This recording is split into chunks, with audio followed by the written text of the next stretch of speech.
ఎక్కిళ్ళు అంటే హికప్స్ ఎందుకొస్తాయో తెలుసా? ఏముంది, మనల్ని ఎవరైనా తలుచుకుంటే ఎక్కిళ్ళొస్తాయి అని కామెడీ ఆన్సర్స్ ఇవ్వకండి. ఎందుకంటే ఎక్కిళ్ళు రావడానికి కూడా ఓ సైంటిఫిక్ రీజన్ ఉంది. అదేంటంటే ఈ వీడియో చూద్దాం. ఆహారం వేగంగా తిన్నప్పుడు, నీళ్లు వేగంగా తాగినప్పుడు లేదా గాలిని ఎక్కువసారి ఒకేసారి పీల్చుకున్నప్పుడు తరచుగా ఎక్కిళ్ళొస్తుంటాయి. అంతేకాదు, విపరీతంగా ఏడ్చినా, నవ్వినా, ఒత్తిడి ఫీల్ అయినా, షాక్కి గురైనా ఎక్కిళ్ళొస్తాయి. ఈ ఎక్కిళ్లకు ప్రధాన కారణం మన ఉదర భాగంలో ఉండే డయాఫ్రామ్. ఇది మన జీర్ణాశయానికి పైన ఉంటుంది.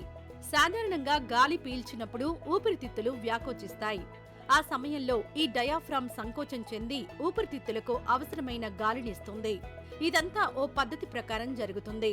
కానీ వేగంగా లేదా ఎక్కువగా తినడం, తాగడం చేసినప్పుడు జీర్ణాశయం పరిమాణం పెరుగుతుంది. అప్పుడు ఈ డయాఫ్రామ్ ఒత్తిడికి గురై డయాఫ్రామ్ కదలికల్లో మార్పు వస్తుంది.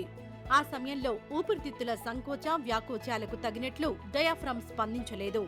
అప్పుడు ఊపిరితిత్తుల్లోని గాలి వేగంగా బయటకు వెళ్లిపోతుంది. అలా బయటకు వెళ్లే సమయంలో గొంతు దగ్గర ఉండే గ్లాటిస్ అంటే స్వరపేటిక ఉన్నట్లుండి తెరుచుకోవడం, మూసుకుపోవడం చేస్తుంది. దీనివల్లే అలా పెద్ద శబ్దం చేస్తూ గాలి బయటకొస్తుంది. ఇది మాత్రమే కాదు, ఎక్కువగా ఎమోషనల్ అయినప్పుడు మనం ఓ పద్ధతి ప్రకారం గాలి తీసుకోం. దానివల్ల కూడా ఊపిరితిత్తులు వేగంగా సంకోచ, వ్యాకోచం చెందుతాయి. అయితే దానికి తగినట్లు డయాఫ్రామ్ స్పందించలేకపోవడం వల్ల కూడా ఎక్కిళ్ళొస్తాయి. అయితే ఎక్కిళ్ళు చాలా వరకు కొంత సమయం తర్వాత తగ్గిపోతాయి. అయితే వాటిని తొందరగా తగ్గించడానికి చల్లటి నీళ్లు తాగడం, ముక్కు మూసుకొని నోటితో గాలి పీల్చడం వంటి ఎన్నో పనులు చేస్తుంటారు చాలామంది. కానీ వీటిలో ఏదీ కూడా బాగా పనిచేస్తుందని చెప్పలేం.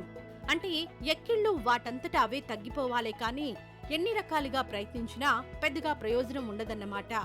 ఇక ప్రపంచ చరిత్రలో అత్యంత సుదీర్ఘకాలం ఎక్కిళ్లతో బాధపడిన రికార్డ్ అమెరికాకు చెందిన చార్లెస్ ఆస్బాన్ పేరున ఉంది. ఆయన 68 ఏళ్ల పాటు ఈ ఎక్కిళ్లతో బాధపడ్డాడు.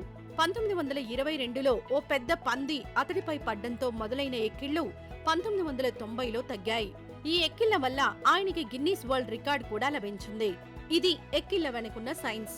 మరి మీరెప్పుడైనా ఎక్కిళ్లతో బాధపడ్డారా? ఎక్కిళ్ల పోగొట్టుకోవడానికి మీరేం చేస్తారు? కామెంట్ల రూపంలో తెలియజేయండి.